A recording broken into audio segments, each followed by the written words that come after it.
Halo sahabatku, apa kabar hari ini? Semoga kalian semua sehat selalu dan rezeki lancar. Ya, siap-siap. Karena kali ini channel Cerita Momo akan membawakan sebuah kisah yang dijamin membuat hati kalian campur aduk. Bayangkan, seorang menantu bernama Alisa dipaksa merawat mertua yang sudah lumpuh. Tapi, begitu mertuanya pergi dan rumah sepi, nenek itu justru bangkit dari tempat tidur dan membongkar rahasia 70 miliar rupiah. Ternyata kelumpuhan itu hanya siasat untuk menjebak keluarga serakah. Kalian akan melihat bagaimana Alisa dan Nenek Lastri bersekutu untuk membalas dendam. Kisah ini penuh intrik, pengkhianatan, dan pembalasan yang sangat manis. Sebelum kita selami bab 1, penugasan dan kepergian yang mencurigakan, jangan lupa ya sahabatku. Tekan tombol like sampai biru. Subscribe channel Cerita Momo, dan nyalakan lonceng notifikasinya. Komen di bawah dengan format, nama, kota asal, dan ketik, hadir. Siap membalas dendam bersama Alisa dan Nenek Lastri? Mari kita mulai. Alisa berdiri di ambang pintu kamar utama, merasakan hawa dingin yang selalu menyelimuti rumah besar itu, rumah yang seharusnya menjadi tempat tinggal bagi kehangatan, tetapi kini terasa seperti kuburan bagi segala kebahagiaannya. Ia menatap tempat tidur king size, di mana Nenek Lastri terbaring kaku. Sosok yang selama ini hanya dikenal Alisa sebagai beban dan alasan baru bagi ibu mertuanya untuk merendahkannya. Nenek Lastri tampak tak bernyawa, kulitnya pucat, mata tertutup, sebuah figur rapuh yang telah kehilangan semua kekuatannya. Di belakang Alisa, udara bergetar karena aura dominasi dan kebencian yang dipancarkan oleh Bu Ratna. Kau dengar baik-baik, Alisa, suara Bu Ratna menusuk tajam, menusuk telinga Alisa, menusuk langsung ke ulu hatinya. Seperti sebuah jarum suntik yang siap menyuntikkan racun perintah. Kami harus pergi keluar kota. Urusan bisnis ini sangat mendesak selama seminggu penuh. Kami tidak punya waktu untuk mengurus orang sakit. Kau akan tinggal di sini dan merawat nenek. Jangan sampai nenek kenapa-kenapa, atau kau yang akan menanggung akibatnya. Nada bicara Bu Ratna seolah Alisa adalah seorang pembantu bayaran yang baru saja menandatangani kontrak perbudakan, bukan menantu yang telah berbakti selama 5 tahun. Alisa membalikkan tubuh, mencoba menyembunyikan getaran amarah yang mulai merayap di bawah kulitnya. Ia menatap Bu Ratna, lalu melirik ke samping di mana Riko, adik iparnya, berdiri dengan seringai sombong yang selalu berhasil memicu rasa jijik. Tapi, Bu, kenapa harus saya? Kita bisa memanggil perawat profesional, atau mempekerjakan suster khusus, itu lebih aman untuk nenek, balas Alisa, mencoba menggunakan logika dan akal sehat, namun ia tahu, di hadapan Bu Ratna, akal sehat adalah barang haram. Riko tertawa kecil, suara tawa yang kering dan meremehkan, tawa yang selalu membuat Alisa ingin menampar wajahnya. Perawat profesional? Itu mahal, Kak. Kau ini terlalu boros. Lagi pula, kau, kan menantu. Ini adalah tugas bakti, tugas yang seharusnya kau jalankan dengan sukarela. Bukankah kau selalu bilang kau mencintai keluarga ini? Buktikan. Riko mengucapkan kata, mencintai keluarga ini, dengan penekanan yang berlebihan. Seolah-olah bakti Alisa harus dibuktikan melalui pengorbanan dan penderitaan total. Sementara Riko sendiri hanya menghabiskan waktu dengan bermalas-malasan dan foya-foya. Di samping Riko, Devan, suaminya sendiri, berdiri mematung, sebuah patung lilin yang dilelehkan oleh perintah ibunya. Devan menatap Alisa, matanya penuh dengan rasa bersalah yang disembunyikan di balik kepasrahan seorang anak yang terlalu penurut. Alisa menunggu sebuah pembelaan, sebuah kata, tidak, yang akan keluar dari bibir suaminya. Kata yang akan menyatakan bahwa Devan masih menganggap Alisa sebagai istrinya, sebagai pasangannya, bukan sebagai budak keluarganya. Namun, kata itu tidak pernah datang. Mama benar. Sayang, ini hanya seminggu. Kasihan nenek, dia butuh sentuhan keluarga, ucap Devan, suaranya pelan dan penuh keraguan. Kalimatnya bukan pembelaan, melainkan sebuah penyerahan diri, sebuah pengkhianatan kecil yang kesekian kali. Di mata Devan, Alisa melihat kepengecutan yang menjijikan, kepengecutan yang membuat Alisa menyadari betapa sendiriannya ia dalam rumah tangga ini. Rasa kecewa itu luruh seperti hujan di hati yang kering, membasahi Alisa hingga ia terasa begitu lelah. Baiklah, Alisa menghela napas, menyerah dengan suara yang hampir tak terdengar. Ia tidak ingin lagi berdebat, tidak ingin lagi membuang energi di depan 3 serangkai yang hanya ingin melihatnya tunduk. Saya akan merawat Nenek Lastri. Bu Ratna tersenyum puas, senyum kemenangan yang kejam. Bagus. Dan ingat, kau tidak boleh pergi kemana-mana. Kami akan menelepon setiap hari. Jangan berani-berani meninggalkan rumah ini, atau kau akan tahu akibatnya. Bu Ratna menekankan kata, akibatnya, seolah ia memegang kendali atas seluruh nasib dan masa depan Alisa. Tidak lama kemudian, segala persiapan keberangkatan Bu Ratna dan Riko terasa begitu tergesa-gesa dan mencurigakan. Mereka berkemas dalam waktu singkat, tetapi sebelum pergi, mereka melakukan inspeksi mendalam ke kamar Nenek Lastri, memeriksa setiap sudut, seolah mereka tidak hanya meninggalkan orang sakit, tetapi meninggalkan brankas berisi berlian. Bu Ratna berdiri lama di sisi ranjang nenek, menatap wajah Nenek Lastri yang damai dalam kepura-puraan, matanya menyeratkan keserakahan yang tak terpuaskan, seolah ia sedang menghitung keuntungan yang akan didapatkannya. Riko bahkan sempat menyentuh kaki Nenek Lastri, seolah memastikan bahwa anggota tubuh itu benar-benar lumpuh dan tak bisa bergerak. Nenek terlihat damai sekali, bisik Riko dengan nada yang terlalu manis untuk orang sekejam dirinya. Ya, sebentar lagi dia akan benar-benar damai, balas Bu Ratna dengan suara rendah yang menyeramkan, tanpa menyadari bahwa kalimat itu terdengar jelas di telinga Alisa. Alisa menggigil, firasat buruk merayapi punggungnya. Ada sesuatu yang tidak beres. Kepergian ini bukan sekadar urusan bisnis biasa. Ada rahasia besar yang tersembunyi di balik ketergesaan dan pemeriksaan detail ini. Alisa merasa seperti menjadi penjaga tahanan, atau lebih buruk lagi, seorang saksi mata yang tidak disengaja terhadap sebuah konspirasi keluarga yang gelap. Akhirnya, mereka pergi. Bu Ratna, Riko, dan Devan. Suara deru mobil mewah mereka menjauh dari pekarangan rumah, memecah keheningan yang menyesakan, membawa serta segala hiruk-pikuk dan kepalsuan. Alisa berdiri di depan jendela, mengawasi mobil hitam itu sampai menghilang di balik gerbang tinggi, dan pada saat gerbang itu tertutup, ia merasakan keheningan yang paling menakutkan yang pernah ia rasakan dalam hidupnya. Rumah itu kini terasa seperti sebuah labirin berhantu. Hanya ada Alisa dan satu-satunya penghuni lain, Nenek Lastri, sosok lumpuh yang terbaring tanpa daya di kamar utama. Keheningan itu begitu pekat hingga Alisa bisa mendengar detak jantungnya sendiri yang berdebar kencang. Ia menarik napas dalam-dalam, berusaha menenangkan dirinya. Seminggu. Hanya seminggu, ia meyakinkan dirinya. Alisa mulai menjalankan tugasnya. Ia masuk ke kamar Nenek Lastri, menyiapkan air hangat, dan membersihkan tubuh nenek dengan hati-hati. Meskipun kesal dan marah pada perlakuan Bu Ratna, Alisa tidak tega memperlakukan Nenek Lastri dengan buruk. Ada sisa-sisa kemanusiaan dan kehangatan yang masih melekat dalam diri Alisa. Ia melihat Nenek Lastri bukan sebagai beban, melainkan sebagai korban, sama seperti dirinya. Nek, saya akan ganti air minum nenek ya, bisik Alisa lembut, memindahkan nampan berisi gelas air. Ia mendekati Nenek Lastri, yang masih terbaring kaku, mata tertutup rapat. Nenek Lastri tampak seperti tidur sangat pulas, tetapi ada kerutan halus di dahi nenek yang menunjukkan adanya ketegangan. Alisa membatin, betapa menyedihkan nasib nenek, harus menghabiskan masa tua dalam keadaan tak berdaya dan di bawah pengawasan anak-anak yang hanya peduli pada uang. Alisa kembali dengan gelas air mineral. Ia meletakkan nampan di meja kecil di samping ranjang. Sudah waktunya nenek minum obat. Alisa membungkuk, hendak menyentuh bahu Nenek Lastri perlahan untuk membangunkannya, tetapi tiba-tiba, sesuatu yang mustahil terjadi. Dalam sepersekian detik yang terasa seperti keabadian, tubuh Nenek Lastri yang kaku dan lumpuh tiba-tiba bergerak. Mata Nenek Lastri terbuka lebar, bukan dengan tatapan kosong seorang pasien yang tak berdaya, melainkan dengan tatapan tajam dan waspada yang penuh perhitungan, tatapan yang membuat jantung Alisa seperti berhenti berdetak. Itu adalah mata seorang jenderal yang baru saja membuka matanya setelah pura-pura mati di medan perang. Dengan gerakan yang jauh dari kata lumpuh, Nenek Lastri mengangkat tubuhnya, duduk tegak di ranjang, dan mengayunkan kakinya ke sisi ranjang.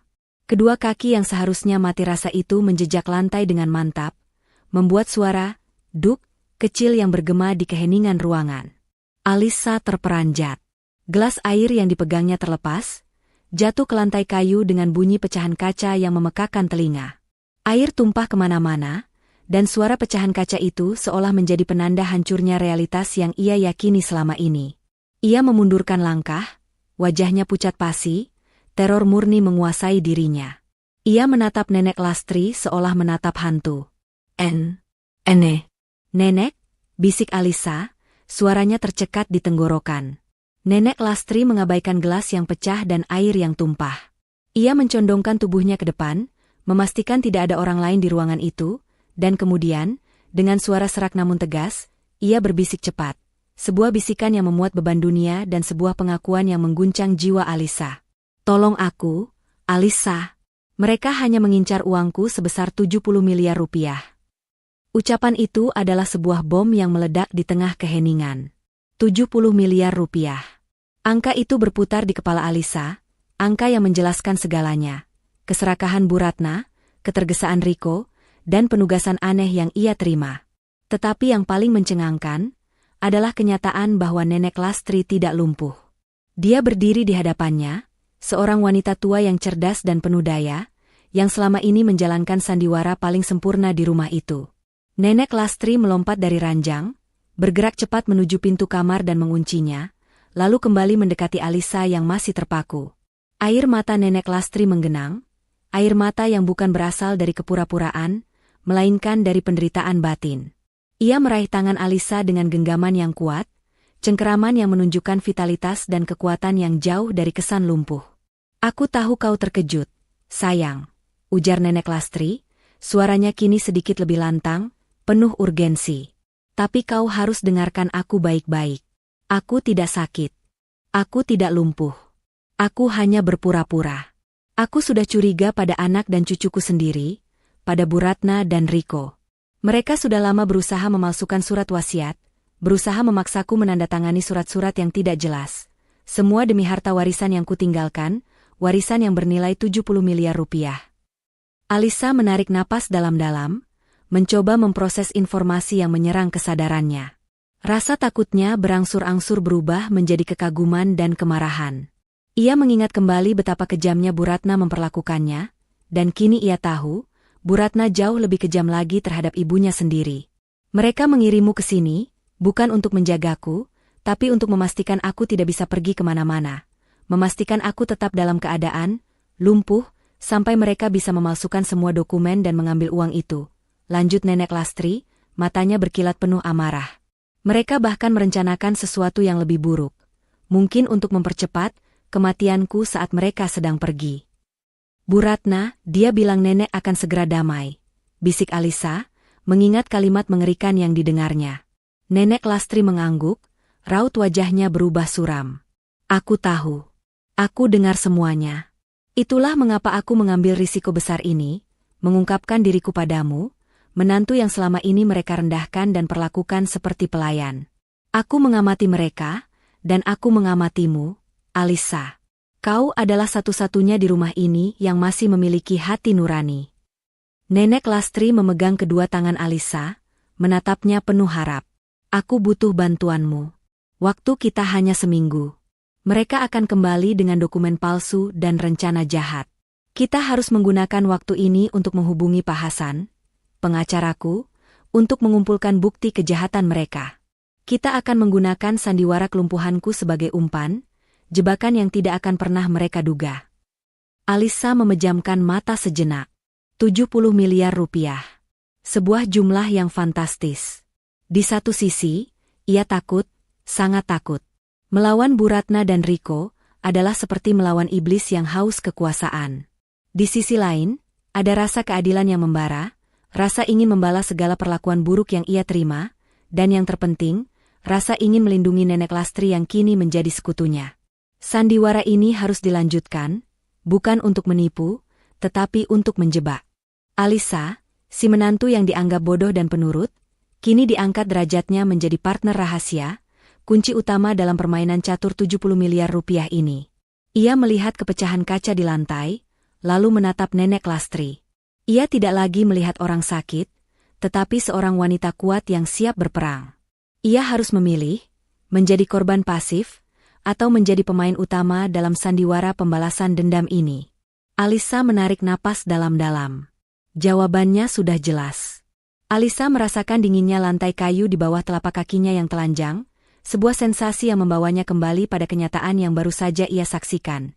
Nenek Lastri yang berdiri tegak, memancarkan kekuatan seorang ratu, bukan sosok lumpuh yang ia rawat. Pecahan kaca dari gelas air yang jatuh berserakan di lantai, kilauannya memantulkan kejutan yang masih terpeta jelas di wajah Alisa.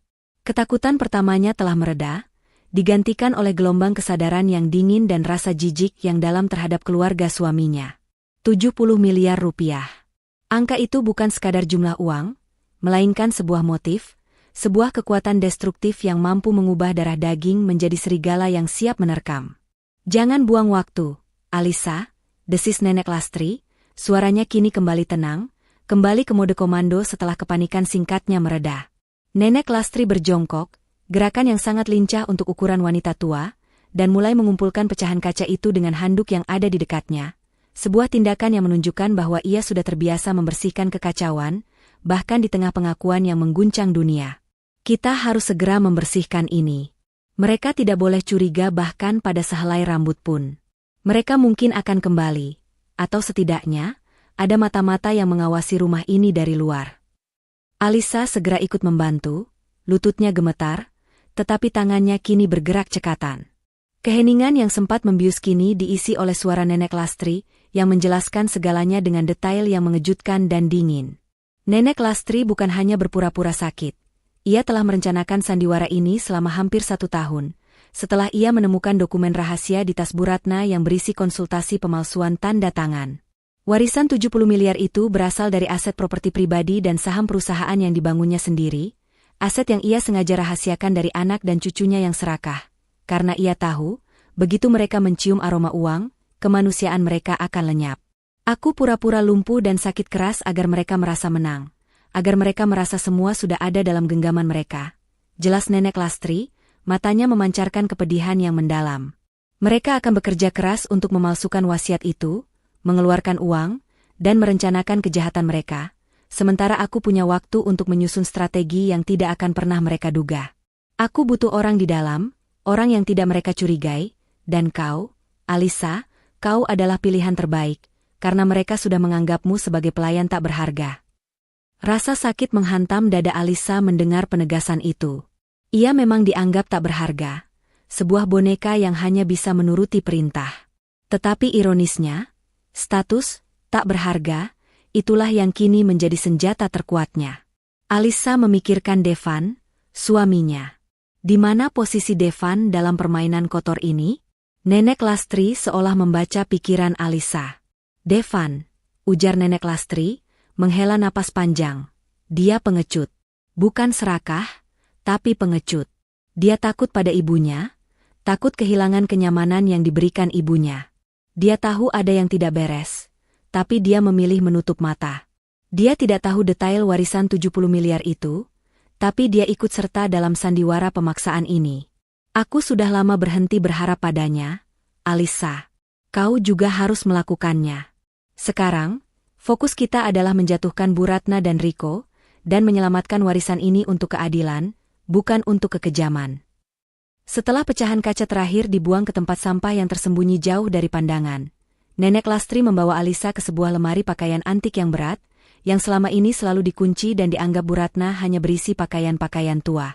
Di dalam lemari itu, Nenek Lastri bukan menyimpan pakaian, melainkan sebuah telepon satelit rahasia berukuran kecil dan sebuah buku catatan kulit lusuh.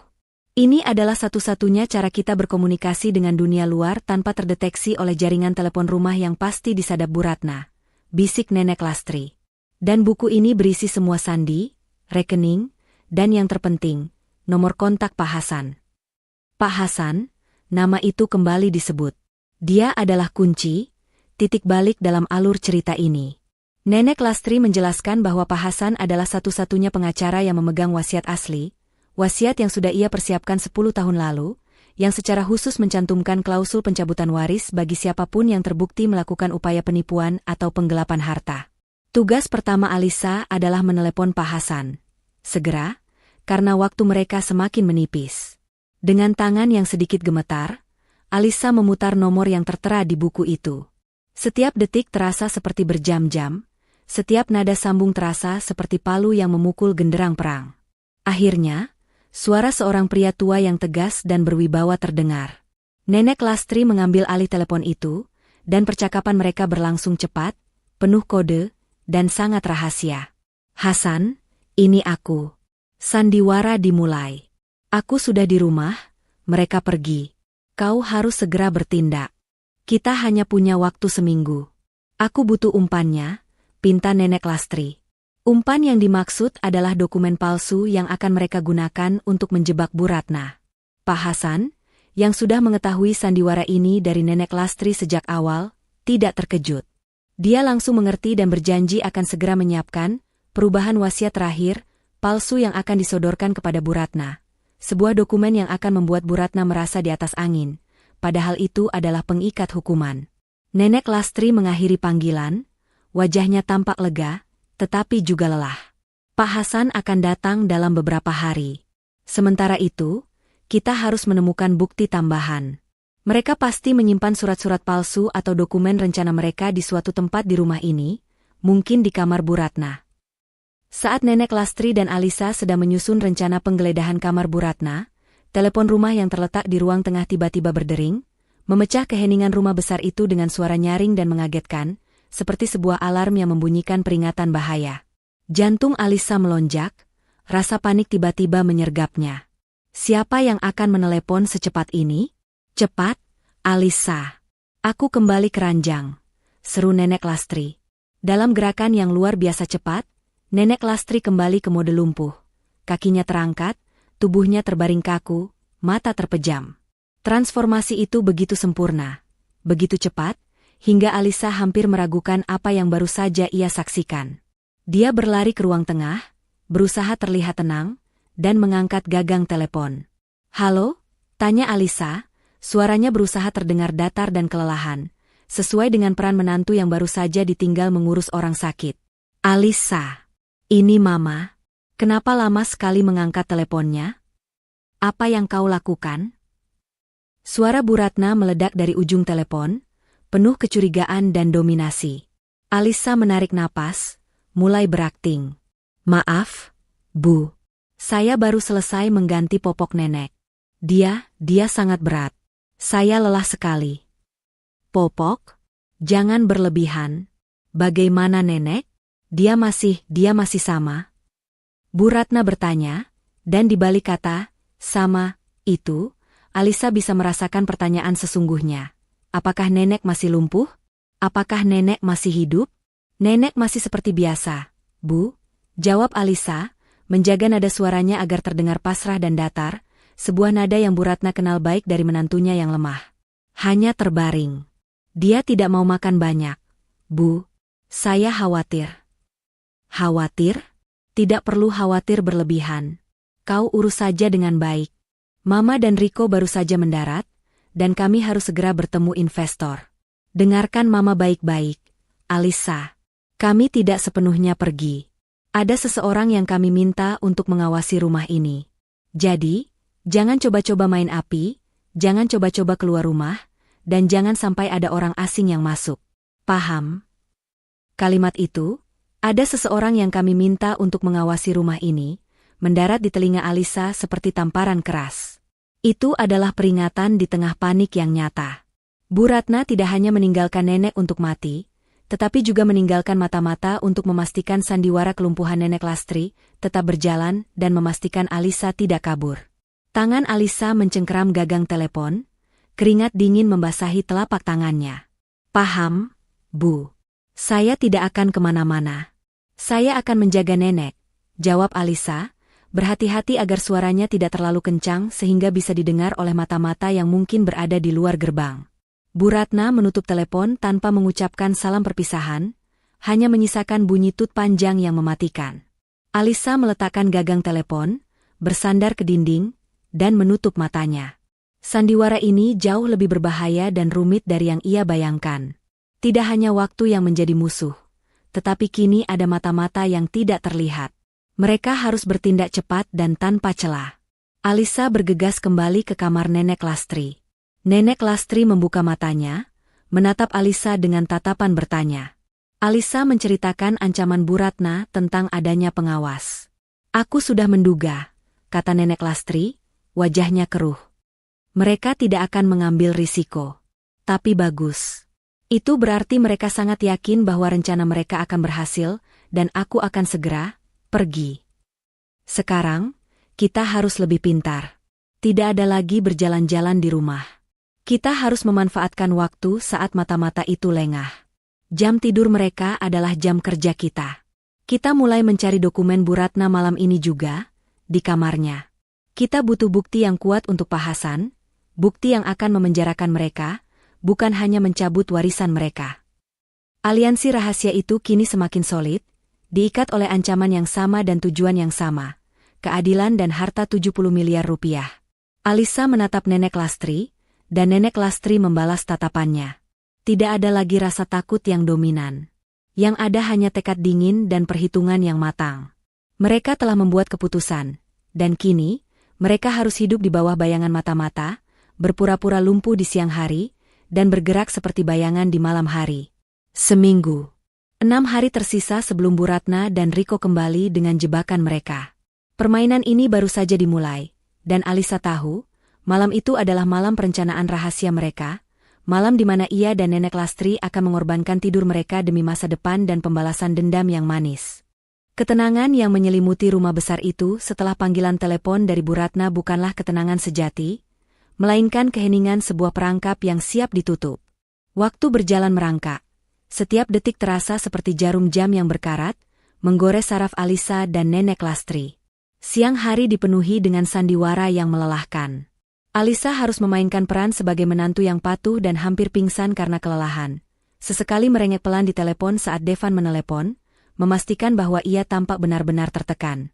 Sementara Nenek Lastri, dengan kepiawaian seorang aktris teater ulung, mempertahankan posisi lumpuhnya di ranjang, bahkan saat Alisa berinteraksi dengannya, Nenek Lastri akan mengedipkan mata atau memberikan isyarat halus yang hanya mereka berdua pahami, semua demi mata-mata yang mungkin mengawasi. Alisa bahkan sempat melihat sebuah mobil hitam yang parkir agak jauh di ujung jalan, mobil yang baru hilang saat menjelang senja, mengkonfirmasi ancaman Bu Ratna. Saat matahari mulai tenggelam, mewarnai langit dengan jingga yang seolah menjadi sinyal bahaya, ketegangan di antara kedua wanita itu memuncak. Ini adalah malam pelarian dan keterkejutan, malam di mana mereka akan menyusup ke sarang musuh. Sesuai rencana, Alisa harus memastikan bahwa seluruh pintu dan jendela di lantai bawah terkunci, memberikannya alasan untuk berkeliling, seolah ia hanya menjalankan tugas terakhir sebelum tidur, tetapi sesungguhnya ia sedang memeriksa jalur pelarian dan memastikan lampu yang seharusnya mati tetap gelap. Tepat pukul 12 malam, ketika bulan tersembunyi di balik awan dan kegelapan di rumah itu mencapai puncaknya, Alisa masuk ke kamar Nenek Lastri dengan nampan bekas makan malam yang sudah dingin. Ia mengunci pintu kamar dari dalam, memadamkan lampu tidur yang remang-remang, dan duduk di samping Nenek Lastri. Mereka sudah tidur. Nek, mobil hitam itu sudah tidak ada di ujung jalan sejak pukul 10. Bisik Alisa, suaranya gemetar oleh adrenalin. Nenek Lastri mengangguk. Bagus. Mereka akan kembali jika mereka mengira semuanya aman. Mari kita manfaatkan rasa percaya diri mereka yang berlebihan. Dengan gerakan yang jauh dari kesan renta, Nenek Lastri bangkit. Kaki yang tadi terbaring kaku itu kini berdiri tegak, membiarkan tubuhnya diselubungi kegelapan. Ia menggenggam tangan Alisa. Kau harus tenang, Alisa. Kamar Bu Ratna dan Riko ada di ujung koridor. Itu adalah wilayah mereka, penuh jebakan dan mata yang tak terlihat. Nenek Lastri memimpin. Langkah kakinya yang semula mantap, kini disamarkan menjadi langkah-langkah pelan, hati-hati, sebuah langkah yang menahan nafas. Koridor panjang menuju kamar Bu Ratna terasa seperti perjalanan menuju neraka. Setiap langkah di lantai kayu antik itu harus diperhitungkan. Mereka bergerak seperti bayangan yang diserap kegelapan. Alisa, yang biasanya berjalan cepat, kini harus meniru langkah Nenek Lastri yang sangat berhati-hati, menempatkan tumit terlebih dahulu untuk menguji apakah ada papan yang akan berderit. Aroma lavender yang selalu digunakan Bu Ratna tercium menusuk, semakin mendekatkan mereka pada wilayah musuh. Mereka tiba di depan pintu kamar Bu Ratna. Pintu yang tebal dan berukiran rumit itu seolah menjadi gerbang menuju kejahatan.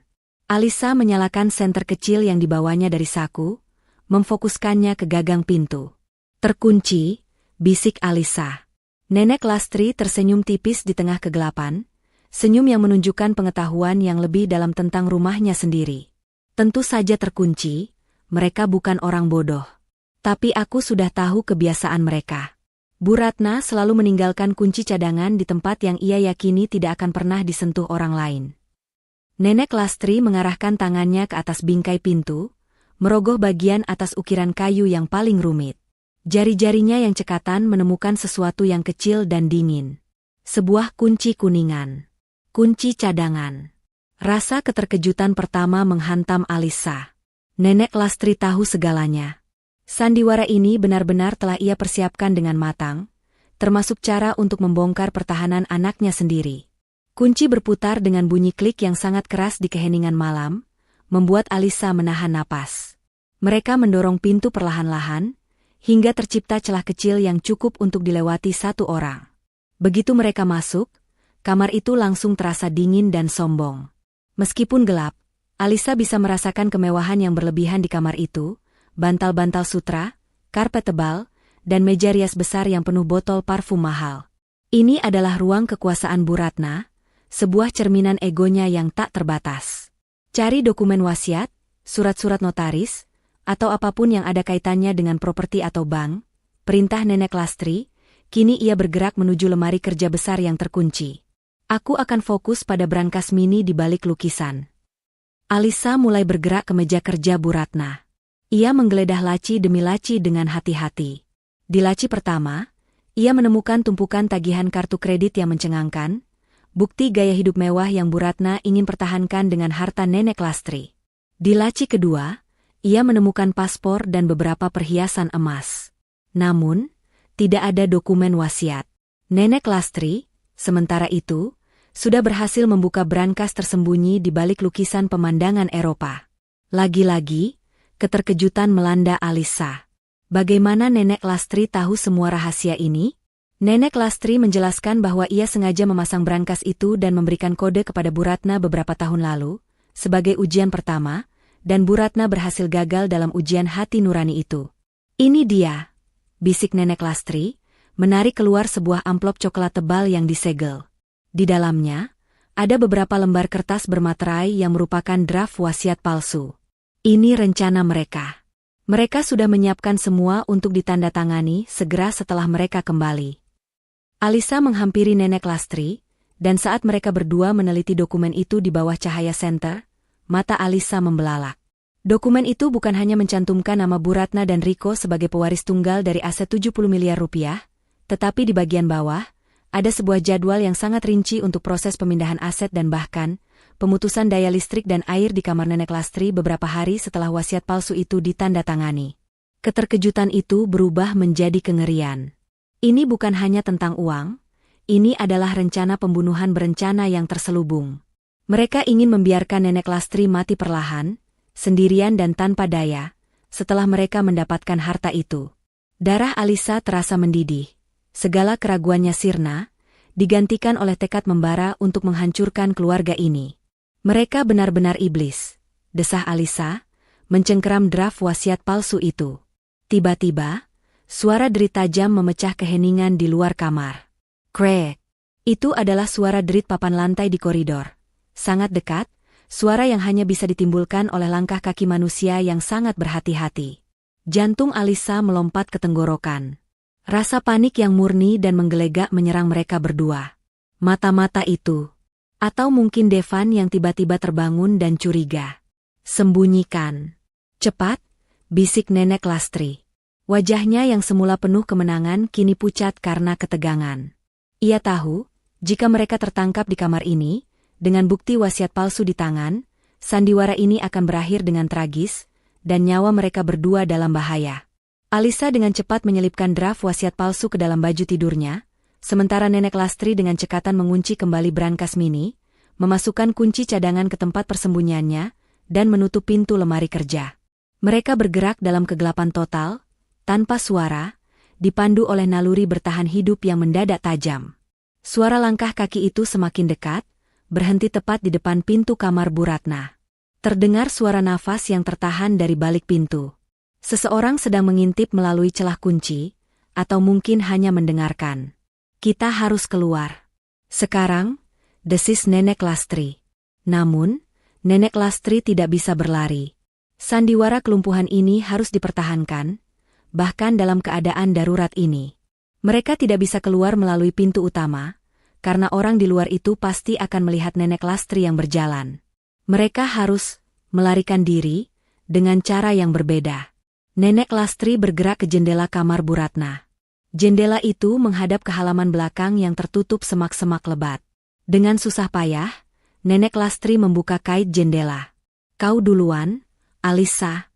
Aku akan menyusul, tapi aku harus terlihat jatuh, perintah Nenek Lastri. Alisa tidak sempat bertanya. Ia tahu, ini adalah satu-satunya jalan. Ia merangkak keluar jendela, menjatuhkan diri dengan lembut ke atas semak-semak.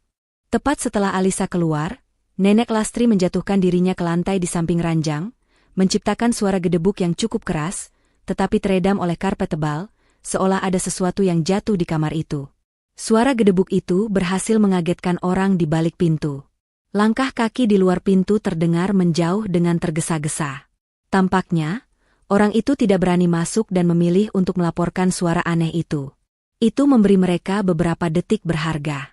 Nenek Lastri, dengan sisa tenaga dan adrenalin, merangkak keluar jendela, bergerak dalam mode lumpuh di semak-semak bersama Alisa. Mereka tidak bisa lari. Mereka harus merangkak kembali ke kamar Nenek Lastri melalui halaman belakang yang gelap dan lembab, sebuah perjalanan yang terasa seperti bermil-mil jauhnya. Malam itu, mereka berhasil lolos dari penemuan yang mematikan. Keterkejutan atas rencana pembunuhan Bu Ratna telah memberikan mereka energi baru. Alisa dan Nenek Lastri kembali ke kamar, mengunci pintu, dan Nenek Lastri kembali ke ranjang. Kembali menjadi sosok lumpuh yang tak berdaya, wajahnya kini pucat dan berkeringat, bukan karena akting, melainkan karena kelelahan fisik yang nyata. Alisa mengeluarkan draft wasiat palsu itu dari bajunya. Bukti itu ada di tangan mereka. Mereka berhasil. Tetapi mereka tahu, sandiwara ini harus diangkat ke level berikutnya. Bu Ratna pasti akan curiga dengan suara gedebuk itu dan akan menelepon Devan atau Riko, memicu kepanikan baru. Mereka harus mempersiapkan langkah balasan yang lebih besar, sebelum Bu Ratna dan Riko kembali dengan jebakan mereka. Dengan bukti ini, Pak Hasan bisa memulai pergerakan hukumnya, mengubah jebakan Bu Ratna menjadi jebakan bagi dirinya sendiri. Rasa dingin menjalar di punggung Alisa, namun kali ini, itu adalah rasa dingin kemenangan yang baru dimulai. Pagi itu, udara tidak membawa kesegaran, melainkan bau ketegangan yang pekat. Setelah malam pelarian yang nyaris mematikan, Alisa dan Nenek Lastri tahu bahwa situasi telah berubah dari sekadar sandiwara menjadi perang sungguhan. Bukti berupa draft wasiat palsu dan jadwal keji untuk memutus kebutuhan dasar Nenek Lastri kini tersembunyi dengan aman, tetapi kebisingan yang mereka timbulkan tadi malam pasti sudah memicu alarm di pihak musuh.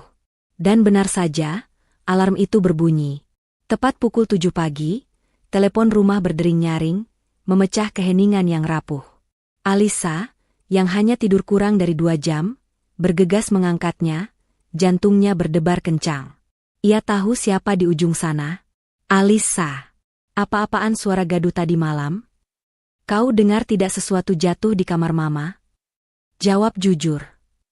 Suara Bu Ratna meledak dari gagang telepon, suaranya mengandung campuran kemarahan dan kecurigaan yang berbahaya. Kekuatan dan kecepatan Bu Ratna menelepon menegaskan bahwa ia telah menerima laporan dari mata-mata tak kasat mata itu, mata-mata yang mungkin hanya mendengar suara aneh dan lari ketakutan tanpa berani masuk. Alisa memainkan perannya, suaranya dibuat lemas, putus asa, dan seolah sedang menangis. Bu, saya tidak tahu. Mungkin saya ketiduran. Tapi, Nenek, saya dengar Nenek batuk sangat keras tadi malam, sampai ranjangnya berguncang. Saya harus bangun dan membersihkan. Alisa sengaja menghentikan kalimatnya, membiarkan imajinasi Bu Ratna mengisi kekosongan dengan asumsi terburuk. Batuk? Ranjang berguncang? Bu Ratna mengulangi, suaranya sedikit melunak, tetapi lebih pada nada kegembiraan yang terselubung daripada kekhawatiran. Baiklah. Jangan terlalu membesar-besarkan. Kau jaga dia baik-baik. Ingat, jangan sampai ada yang tahu kalau kau sedang merawatnya, dan jangan pernah meninggalkannya sedetik pun. Kami akan segera kembali.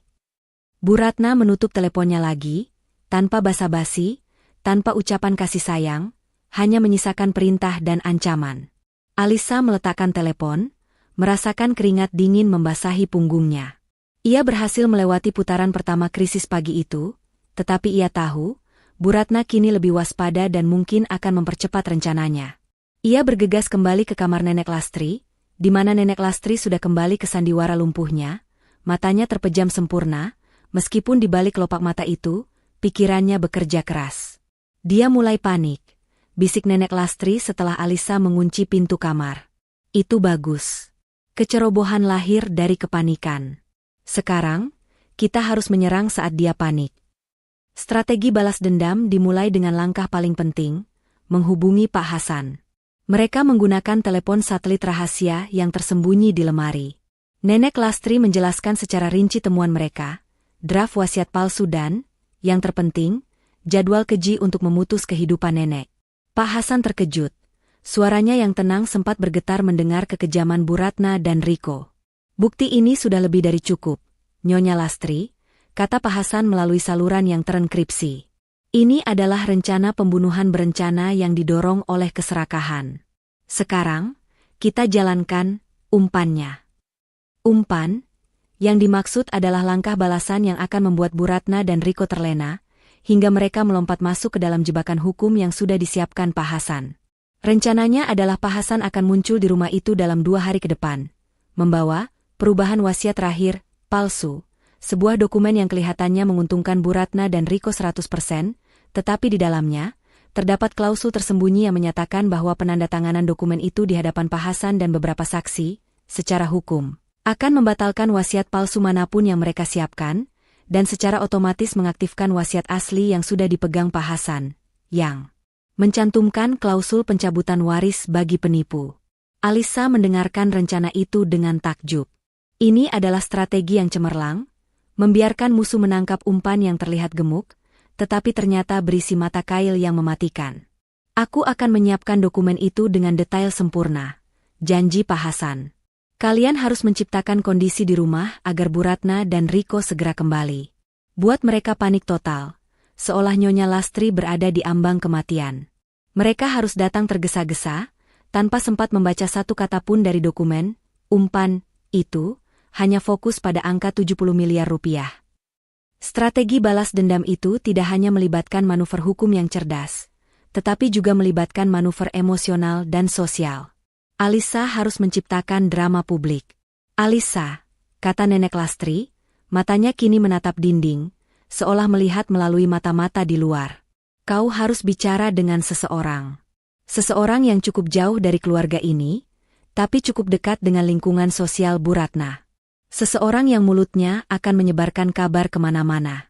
Kita harus meyakinkan semua orang bahwa aku memang sedang sekarat, dan bahwa Bu Ratna serta Riko meninggalkan aku dalam keadaan menyedihkan. Alisa langsung memikirkan Maya, sahabatnya. Maya adalah seorang social butterfly yang memiliki jaringan luas di kota, meskipun ia tidak pernah bergaul langsung dengan Bu Ratna yang sombong. Namun, gosip yang disampaikan oleh Maya pasti akan mencapai telinga-telinga yang tepat. Dengan alasan mencari udara segar di balkon belakang yang aman dari pengawasan, Alisa mengambil telepon genggamnya sendiri, yang jarang ia gunakan sejak menikah dengan Devan, dan menghubungi Maya. Halo, Mei? Maaf mengganggumu, ujar Alisa, suaranya dibuat serak dan penuh tekanan, seolah ia baru saja menangis selama berjam-jam. Maya, yang terkejut mendengar suara Alisa yang terdengar putus asa, langsung merespons dengan cemas. Ya Tuhan, Lisa, ada apa dengan suaramu? Kenapa kau terdengar seperti dari lubang kuburan? Kau baik-baik saja. Alisa memulai sandiwaranya, sebuah mahakarya akting yang harus meyakinkan Maya dan, secara tidak langsung, seluruh kota. Aku tidak tahu harus bicara pada siapa lagi, Mei. Aku sendirian di rumah besar ini. Bu Ratna dan Devan meninggalkanku sendirian untuk merawat Nenek Lastri. Nenek kondisinya sangat parah. Tadi malam ia batuk darah dan ranjangnya berguncang hebat. Aku harus membersihkan semuanya sendirian. Aku takut, Mei.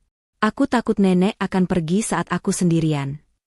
Alisa tidak berbohong tentang batu keras dan guncangan ranjang tadi malam. Kejadian itu memang terjadi, tetapi itu adalah bunyi jatuhnya Nenek Lastri di bab 3. Dengan kata-kata yang hati-hati, ia menciptakan narasi yang mengerikan. Nenek Lastri sekarat, Bu Ratna dan Riko meninggalkannya demi uang, dan Alisa, si menantu yang lemah, kini sendirian menanggung beban itu. Apa? Mereka meninggalkan Nenek Lastri yang sekarat demi urusan bisnis? Itu jahat sekali, Lisa.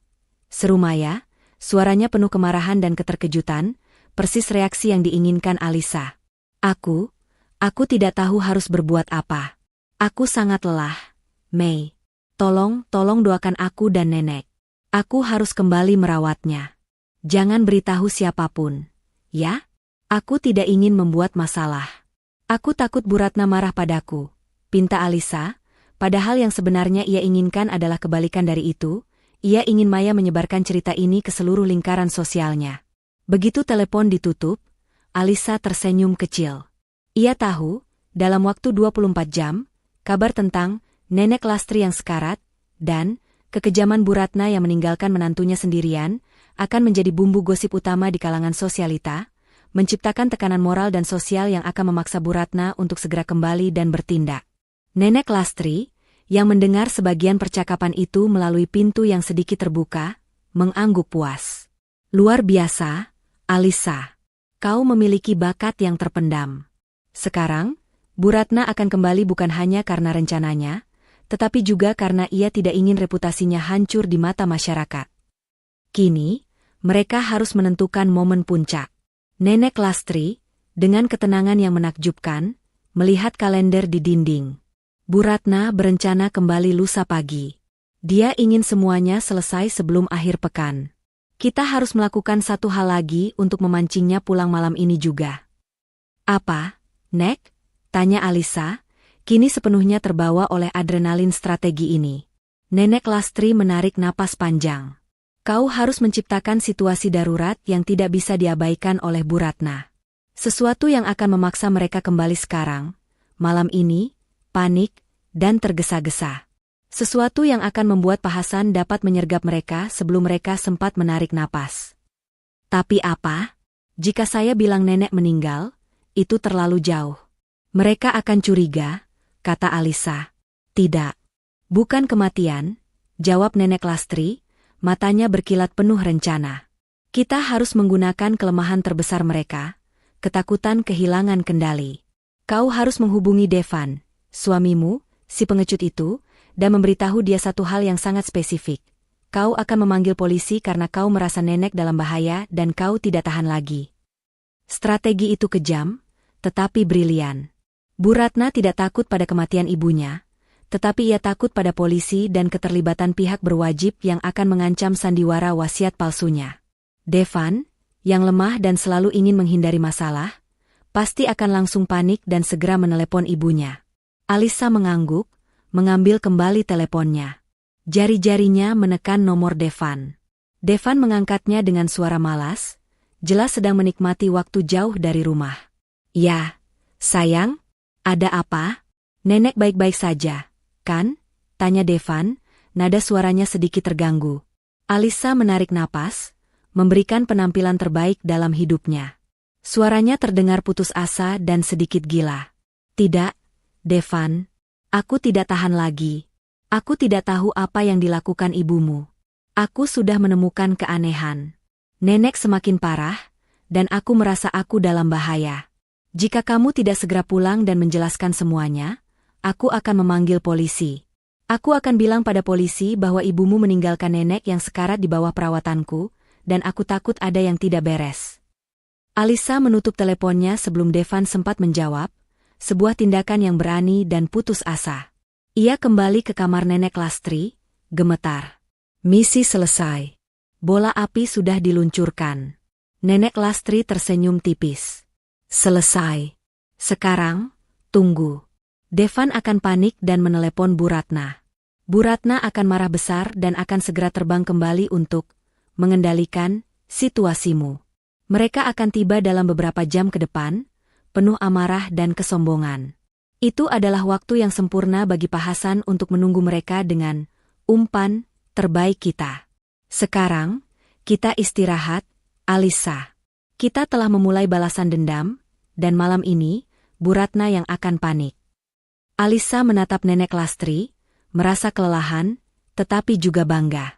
Ia telah berubah dari menantu yang tertindas menjadi sekutu strategis yang cerdik.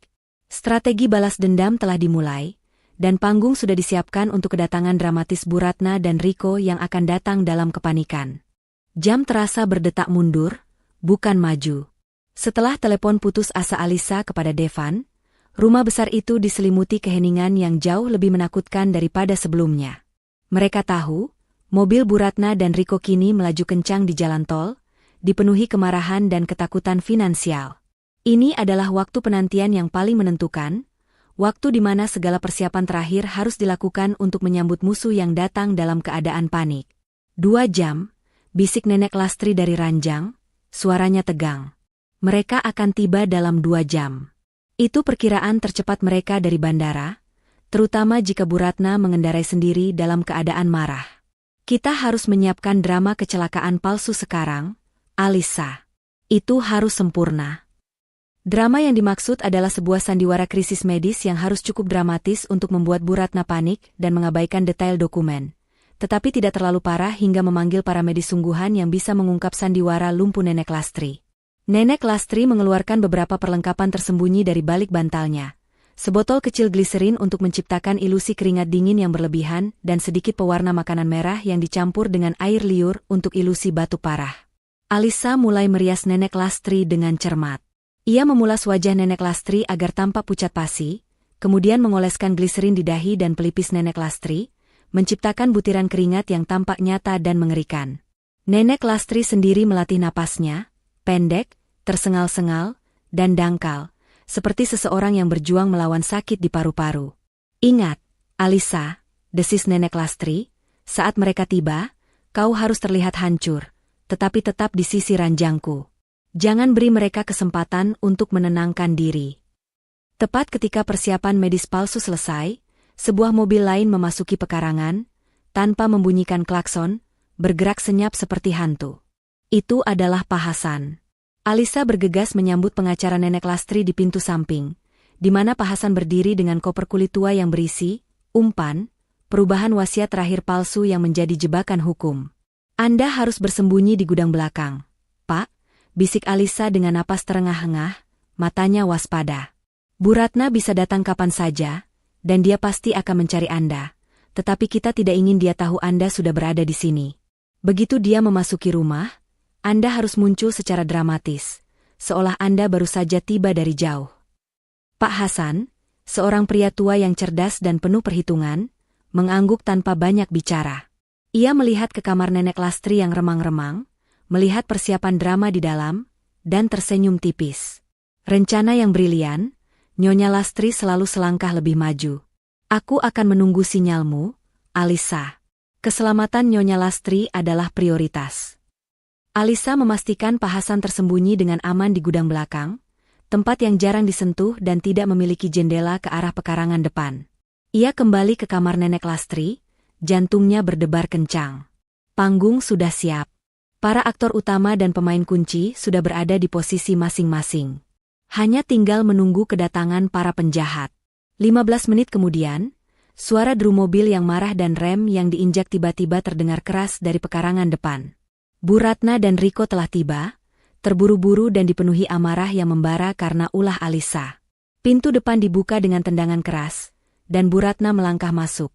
Wajahnya merah padam, seolah ia bisa melahap siapa saja di depannya. Di belakangnya, Riko terlihat gugup, sementara Devan berjalan dengan bahu terkulai, matanya dipenuhi rasa bersalah dan ketakutan akan ledakan amarah ibunya. Alisa, apa-apaan kau? Siapa yang kau ancam panggil polisi? Kau mau menghancurkan reputasi kami? Bu Ratna langsung berteriak. Suaranya bergema di seluruh ruangan. Ia tidak peduli pada Nenek Lastri, prioritas pertamanya adalah mengendalikan Alisa dan memastikan tidak ada pihak luar yang tahu tentang situasi mereka, terutama polisi. Alisa, yang sudah menunggu di ruang tengah, menoleh dengan wajah penuh air mata, yang ia pancing sendiri, dan kekacauan. Ia memainkan peran menantu yang sudah diambang batas kewarasan. Bu, Nenek. Nenek Lastri semakin parah. Bu, saya takut. Saya takut nenek akan meninggal. Saya tidak tahu harus berbuat apa. Saya sudah mencoba menelepon Devan, tapi dia tidak mengangkatnya. Omong kosong. Nenek hanya tidur. Dia tidak akan mati sebelum dokumennya selesai. Geram Bu Ratna, tetapi kata-kata itu keluar dengan suara yang lebih gemetar dari biasanya. Ketakutan itu nyata, ketakutan kehilangan 70 miliar rupiah. Bu Ratna segera berlari menuju kamar Nenek Lastri. Riko mengikutinya dengan cemas, meninggalkan Devan yang hanya bisa berdiri di ruang tamu, melihat kehancuran rumah tangganya tanpa berani bertindak. Bu Ratna membuka pintu kamar Nenek Lastri, dan seketika ia terpaku. Drama kecelakaan palsu bekerja dengan sempurna. Di ranjang, Nenek Lastri terbaring miring, wajahnya yang pucat dipenuhi keringat dingin, dan ia terengah-engah. Setiap napasnya terdengar seperti upaya keras terakhir. Di sudut mulut Nenek Lastri, terlihat noda samar warna merah, ilusi batuk darah. Pemandangan itu, ditambah dengan kelelahan yang nyata dari Alisa yang terlihat berdiri di sisi ranjang Nenek Lastri, cukup untuk membuat Bu Ratna kehilangan kendali. Ya Tuhan! Nenek! Riko, cepat panggil dokter. Cepat! Perintah Bu Ratna, nada suaranya kini bukan lagi amarah, melainkan kepanikan total yang bercampur dengan perhitungan keji. Dia tidak takut pada kematian Nenek Lastri, dia takut pada kematian Nenek Lastri sebelum surat wasiat palsu mereka ditandatangani. Riko sudah akan berlari keluar, tetapi Bu Ratna segera menariknya kembali. Tunggu. Jangan panggil dokter sungguhan. Mereka bisa bertanya macam-macam. Kita harus memikirkan surat itu dulu. Kalau nenek meninggal sebelum tanda tangan. Kalimat Bu Ratna terputus, ketakutan finansial mencekiknya. Tepat pada momen kepanikan total Bu Ratna, saat ia sedang bergumul antara menyelamatkan ibunya atau menyelamatkan uangnya, pintu kamar terbuka lebih lebar, dan Pak Hasan melangkah masuk. Kedatangannya sangat dramatis. Seolah ia muncul entah dari mana, seolah ia adalah utusan takdir. Nyonya Ratna, syukurlah Anda sudah kembali. Seru Pak Hasan, suaranya tegas dan mendesak. Saya di sini atas instruksi terakhir Nyonya Lastri. Saya baru saja tiba, dan saya mendengar kondisinya sangat kritis. Bu Ratna dan Riko terkejut melihat kehadiran Pak Hasan, pengacara keluarga yang disegani. Pak Hasan, bagaimana Anda tahu? Tanya Bu Ratna, kecurigaannya sesaat kalah oleh kepanikan. Nyonya Lastri menelepon saya sebelum kondisinya memburuk total. Beliau tahu dia tidak punya banyak waktu. Jelas Pak Hasan, sambil membuka koper kulitnya dengan gerakan tergesa-gesa, menampakkan dokumen bermaterai yang terlihat sangat resmi. Beliau meminta saya untuk segera mengurus perubahan wasiat terakhir. Beliau sadar tidak akan bertahan. Ini adalah keputusan final beliau. Pak Hasan meletakkan dokumen itu di meja kecil di samping ranjang Nenek Lastri, tepat di bawah hidung Bu Ratna. Dokumen itu dihiasi segel resmi dan terlihat sangat sah. Nyonya Ratna, kita tidak punya banyak waktu. Nyonya Lastri terlalu lemah untuk memegang pena, kata Pak Hasan, matanya fokus pada Nenek Lastri yang terus terengah-engah. Dalam kondisi seperti ini, Nyonya Lastri telah memberikan kuasa penuh kepada Anda sebagai anak tertua untuk menandatangani dan menyaksikan dokumen ini, untuk mempercepat prosesnya, sehingga keinginan terakhirnya terpenuhi. Bu Ratna membaca sekilas judul di halaman pertama dokumen itu. Judulnya terdengar seperti pengalihan aset untuk dirinya dan Riko. Matanya menyala oleh keserakahan yang membutakan. Dia melihat Nenek Lastri yang sekarat di ranjang, dia melihat 70 miliar rupiah yang bisa hilang kapan saja, dan dia melihat dokumen yang tampaknya memberikan kekayaan itu kepadanya sekarang juga. Dalam kepanikan karena drama kecelakaan palsu Nenek Lastri dan ketakutan kehilangan uang, Bu Ratna tidak membaca detail kecil di tengah dokumen. Dia hanya fokus pada kemenangan yang sudah di depan mata. Baiklah, berikan padaku, geram Bu Ratna, meraih pena dari tangan Riko yang kebingungan. Dengan tangan gemetar, Bu Ratna menandatangani dokumen, umpan, itu dengan tergesa-gesa, tidak menyadari bahwa ia baru saja menandatangani pengakuan hukum yang akan membatalkan semua wasiat palsu yang telah ia siapkan, dan secara otomatis mengaktifkan klausul pencabutan hak warisnya dalam wasiat asli Nenek Lastri. Riko, yang juga buta oleh keserakahan, ikut membubuhkan tanda tangannya sebagai saksi. Devan, yang masih berdiri mematung di ambang pintu, melihat ibunya dan adiknya menandatangani dokumen itu, Sebuah tindakan yang ia kira adalah pemenuhan keinginan terakhir nenek, bukan sebuah kejahatan. Jebakan telah tertutup. Pak Hasan tersenyum kecil. Senyum kemenangan yang hanya ia dan Alisa pahami. Ia mengambil dokumen itu dengan hati-hati. Terima kasih, Nyonya Ratna. Keinginan terakhir Nyonya Lastri telah dipenuhi. Sekarang, dia bisa tenang. Bu Ratna, yang merasa sudah memenangkan 70 miliar rupiah, kini kembali fokus pada Alisa. Ia melangkah mendekati Alisa, matanya penuh kebencian. Sekarang, giliranmu, Alisa. Kau akan menyesal karena berani mengancam kami dengan polisi. Kau akan membayar mahal untuk semua ini, dan kau akan segera keluar dari rumah ini tanpa sepeser pun. Setelah nenek selesai. Bu Ratna menekankan kata, selesai, dengan nada yang dingin dan kejam, tidak menyadari bahwa sandiwaranya baru saja berakhir, dan sandiwara yang sesungguhnya baru saja dimulai. Kamar nenek Lastri kini dipenuhi udara kemenangan yang beracun. Bu Ratna berdiri tegak di samping ranjang, matanya berkilat-kilat karena euforia tak terkendali. Ia baru saja menandatangani dokumen yang ia yakini mengamankan harta 70 miliar rupiah miliknya, dan ia merasa tak ada yang bisa menghentikannya. Rasa lega karena sandiwara mengerikan nenek Lastri telah selesai, dan kekayaan sudah di tangan, membuat Bu Ratna lupa diri. Sementara Riko menyeringai, menggosok-gosok tangan, matanya sudah membayangkan kemewahan baru. Kau lihat, Alisa, ujar Bu Ratna, suaranya kini kembali pada nada dominasi yang dingin, tetapi kali ini, diselimuti kesombongan tak terbatas. Ia melangkah mendekati Alisa, yang masih berdiri di sana dengan wajah pura-pura putus asa. Kau benar-benar tidak berguna. Hanya bisa merawat orang lumpuh dan menangis. Sekarang, setelah semua selesai, kau harus enyah dari rumah ini. Devan, urus perceraian secepatnya. Wanita seperti dia tidak pantas menjadi bagian dari keluarga kaya ini. Dia sudah menanggung hutang bakti, dan sekarang, waktunya untuk keluar. Ancaman itu menusuk. Tetapi Alisa menahannya, memainkan peran pasifnya. Ia hanya menundukkan kepala, seolah hancur oleh ancaman pengusiran dan perceraian itu. Riko terkekeh. Benar, Kak. Kasihan sekali kau, Alisa. Kau hanya mendapatkan tugas kotornya, dan kami yang mendapatkan hasilnya. Kau hanya mendapatkan air mata, sedangkan kami mendapatkan 70 miliar. Di tengah luapan kemenangan Bu Ratna dan Riko, Devan yang sedari tadi mematung di ambang pintu, tampak semakin menyedihkan.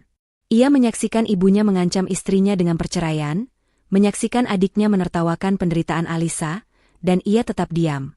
Sebuah boneka tanpa jiwa yang terbuat dari kepasifan dan ketakutan. Keraguan mulai merayapi wajah Devan, tetapi dia terlalu takut untuk melawan dominasi ibunya. Nyonya Ratna, saya rasa urusan saya sudah selesai, kata Pak Hasan dengan tenang. Suaranya memecah keheningan yang dipenuhi arogansi. Pak Hasan mengemasi koper kulitnya, tetapi tatapannya tidak lepas dari Bu Ratna, tatapan yang kini penuh penilaian. Saya harap Anda akan menghargai keinginan terakhir Nyonya Lastri. Tentu saja saya akan menghargainya, Pak Hasan, cibir Bu Ratna. Keinginan terakhirnya adalah agar saya dan Riko kaya raya. Sekarang, bisakah Anda keluar? Saya ingin membersihkan ruangan ini dan membuang semua yang tidak perlu di sini. Kalimat, membuang semua yang tidak perlu, itu jelas merujuk pada Alisa dan nenek Lastri yang dianggapnya sebentar lagi akan mati. Saat Bu Ratna berbalik, siap untuk menikmati kemenangan dan merencanakan pesta pora, sebuah gerakan kecil di ranjang menghentikan langkahnya. Itu adalah gerakan yang sangat halus, tetapi di mata Alisa, itu adalah sinyal. Nenek Lastri membuka mata, tatapannya yang tajam bertemu dengan tatapan Alisa, sebuah konfirmasi tanpa kata. Lalu, hal yang paling mustahil terjadi. Nenek Lastri yang lumpuh, yang sedari tadi terbaring kaku, tiba-tiba bergerak. Ia tidak hanya batuk atau menggeliat. Dengan perlahan, dengan kekuatan yang menakjubkan, Nenek Lastri mengangkat tangan kanannya, meraih selimut tebal yang menutupi kakinya, dan menyibakkannya ke samping. Kemudian, dengan postur yang sempurna dan punggung yang tegak, Nenek Lastri bangkit dan duduk di ranjang. Kedua kakinya menjuntai, siap menjejak lantai. Wajah Bu Ratna, Riko, dan Devan seketika membeku. Ekspresi mereka berubah dari euforia menjadi kejutan yang murni, kejutan yang melumpuhkan semua kemampuan mereka untuk berbicara atau bergerak.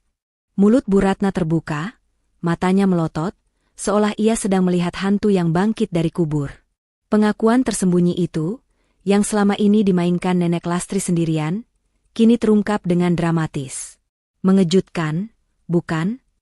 Suara Nenek Lastri terdengar, tidak lagi lemah dan tersengal-sengal, tetapi kuat, jelas, dan dingin, memancarkan otoritas seorang wanita yang tidak pernah kehilangan kekuasaannya.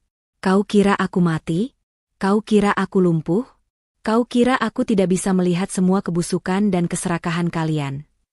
Bu Ratna adalah yang pertama mendapatkan kembali suaranya. Meskipun suaranya kini melengking tinggi, dipenuhi ketidakpercayaan.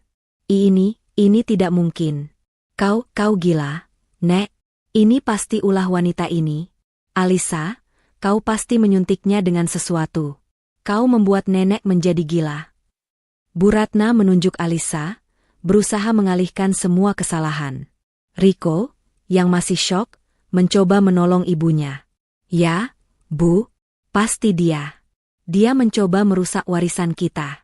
Panggil polisi, Bu, nenek kita diracuni. Nenek Lastri tertawa, tawa yang kering dan ironis. Tawa itu menghancurkan sisa-sisa kesombongan Bu Ratna. Aku tidak gila, Ratna. Aku hanya lebih pintar dari yang kau kira. Sandiwara kelumpuhan ini adalah ujian. Ujian yang gagal kau lewati dengan skor yang sangat memuaskan, bahkan melebihi ekspektasiku.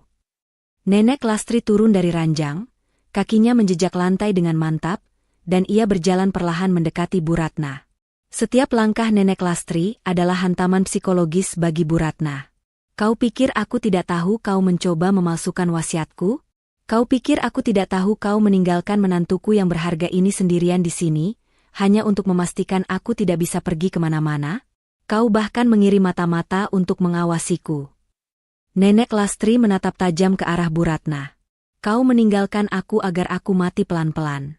Itu bukan hanya keserakahan, Ratna, itu adalah niat membunuh.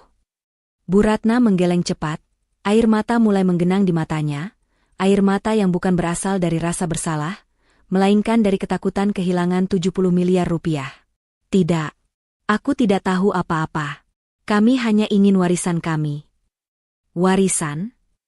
Nenek Lastri mendengus. Warisan itu hanya untuk orang yang pantas. Tiba-tiba, Pak Hasan yang sedari tadi berdiri diam di sudut, bergerak maju. Ini adalah saatnya menunjukkan bukti. Ia membuka koper kulitnya dan mengeluarkan 2 dokumen. Nyonya Ratna, Nyonya Riko, ujar Pak Hasan dengan nada resmi yang mengintimidasi. Saya meminta Anda untuk melihat ini. Dokumen pertama, ini adalah dokumen yang tadi Anda tanda tangani dengan tergesa-gesa. Dokumen ini, yang Anda kira adalah pengalihan aset, sebenarnya adalah pengakuan Anda bahwa Anda telah mencoba membatalkan wasiat asli Nyonya Lastri. Lalu, Pak Hasan meletakkan dokumen kedua di atas meja, dokumen yang jauh lebih mengerikan. Dan ini, Nyonya Ratna dan Nyonya Riko, adalah draft wasiat palsu yang Anda persiapkan, yang baru saja Alisa temukan di kamar Anda tadi malam. Dan di baliknya, Pak Hasan membalik halaman dokumen itu, terdapat jadwal rinci pemutusan daya listrik dan air di kamar Nyonya Lastri. Sebuah rencana yang Anda buat untuk memastikan Nyonya Lastri meninggal setelah Anda menandatangani dokumen palsu ini. Wajah Bu Ratna dan Riko langsung berubah warna menjadi abu-abu. Mereka tidak bisa membantah. Mereka tahu, hanya mereka berdua yang memiliki rencana keji itu. Bukti dan pengakuan tersembunyi itu kini menyerang mereka dengan kekuatan penuh.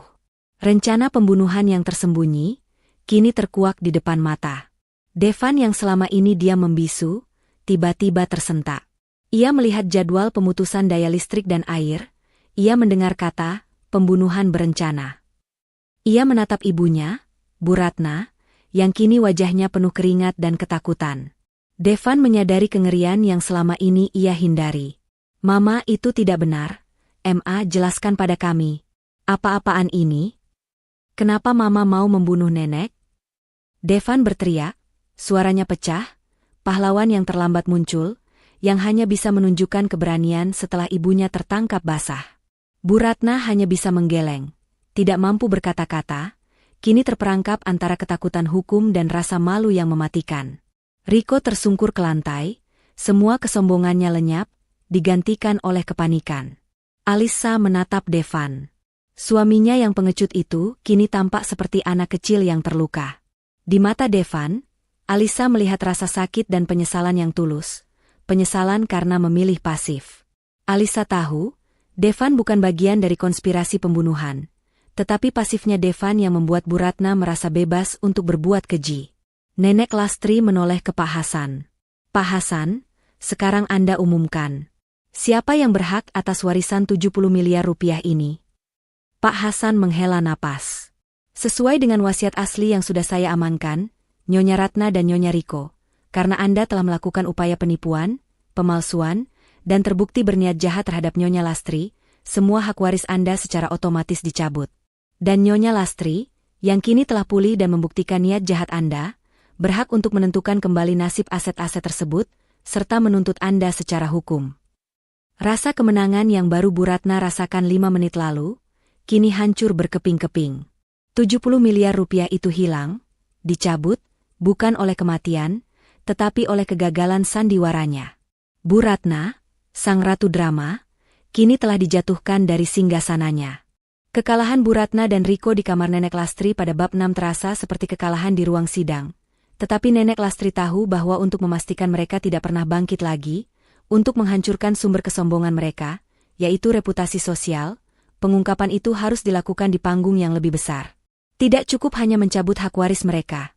Alisa, ujar Nenek Lastri, yang kini sudah mengenakan gaun sutra terbaiknya, duduk tegak di sofa ruang tamu seolah tak pernah ada hari di mana ia terbaring tak berdaya. Sosoknya memancarkan aura kekuasaan yang sesungguhnya. Mereka hidup dari gengsi dan nama baik palsu. Kita harus menghancurkan fondasi itu. Kita akan mengadakan perayaan. Perayaan yang dimaksud bukanlah perayaan kesembuhan Nenek Lastri, melainkan sebuah jebakan sosial. Alisa, yang kini bertindak sebagai tangan kanan Nenek Lastri, segera menjalankan perintah itu. Dalam waktu 24 jam, undangan disebarkan dengan cepat melalui telepon dan pesan singkat, mengumumkan acara, syukuran kesembuhan ajaib Nenek Lastri, yang akan diadakan malam itu juga. Nenek Lastri menggunakan jaringan dan nama lamanya, memastikan semua kerabat besar, rekan bisnis penting, dan bahkan beberapa sosialita yang mendengar gosip dari Maya, sahabat Alisa, akan hadir. Undangan itu terasa mendadak, dramatis, dan sangat khas sinetron, memastikan tingkat kehadiran yang tinggi didorong oleh rasa penasaran.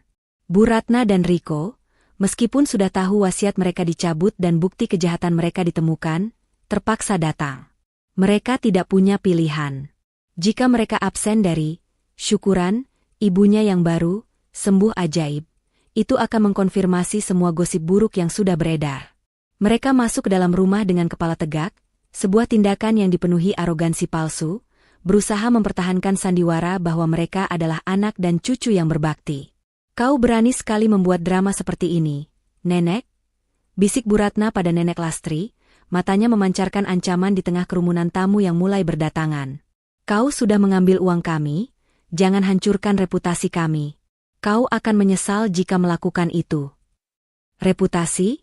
Balas Nenek Lastri dengan senyum dingin. Reputasimu sudah hancur sejak kau menandatangani rencana pembunuhanku, Ratna. Kau datang ke perayaanku. Nikmati pertunjukannya.